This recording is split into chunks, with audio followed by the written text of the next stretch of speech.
Hi friends, எல்லாருக்கும் வணக்கம். Welcome to கட்டுமான பொறியாளன். ஸோ நம்ம சைட்டில் இன்றைக்கி என்ன பண்ணியிருக்கோம்னு பார்த்தீங்கன்னா, இந்த மாதிரி காங்கிரீட் க்யூப் காஸ்ட் பண்ணி வச்சுருக்கோம். ஸோ எதுக்காக இந்த மாதிரி காங்கிரீட் க்யூப் காஸ்ட் பண்ணியிருக்கோம்னு பார்த்தீங்கன்னா, நம்ம சைட்டில் யூஸ் பண்ணுறது ஃபுல் அண்ட் ஃபுல் ஆரகான் பிளாக். ஸோ இந்த மாதிரி ஆரகான் பிளாக் யூஸ் பண்ணும்போது நம்ம என்ன ஒரு இஷ்யூ ஃபேஸ் பண்ணிட்டு இருக்கோம்னு பார்த்தீங்கன்னா, மெயின் டோர் ஃபிக்ஸ் பண்ணும்போது நம்மளால் சேஃப்டி கிரில் ஃபிக்ஸ் பண்ணுறதுக்கு கொஞ்சம் டிஃபிகல்ட்டியாக இருக்குது. சேஃப்டி கிரில் ஒழுங்காக நம்மளால் ஃபிக்ஸ் பண்ண முடியல.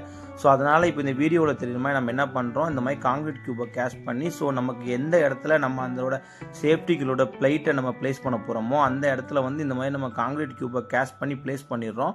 ஸோ இந்த மாதிரி பிளேஸ் பண்ணுறதுனால அந்த சேஃப்டி கிரிலோட இந்த மாதிரி பிளேஸ் பண்ணுறதுனால அந்த சேஃப்டி கிரிலோட செல்ஃப் வெயிட்டில் அந்த சேஃப்டி கிரில் ஷேக் ஆகாமல் நமக்கு நல்ல லைஃப் வருது. ஸோ நமக்கு ரிசல்ட் நல்லா இருக்குது. ஸோ இந்த மாதிரி நீங்களும் கன்ஸ்ட்ரக்ஷன் பண்ணுறீங்களா ஆரகான் பிளாக்கை யூஸ் பண்ணி, ஸோ இந்த மாதிரி டெக்னிக்கை நீங்களும் யூஸ் பண்ணி பாருங்கள். கன்ஸ்ட்ரக்ஷன் பண்ணிட்டு இருக்க உங்கள் ஃப்ரெண்ட்ஸ் அண்ட் ஃபேமிலிக்கு இந்த வீடியோ ஃபார்வர்ட் பண்ணுங்கள். மறக்காமல் கட்டுமானம் பொறியாளனை ஃபாலோ பண்ணிக்கங்க.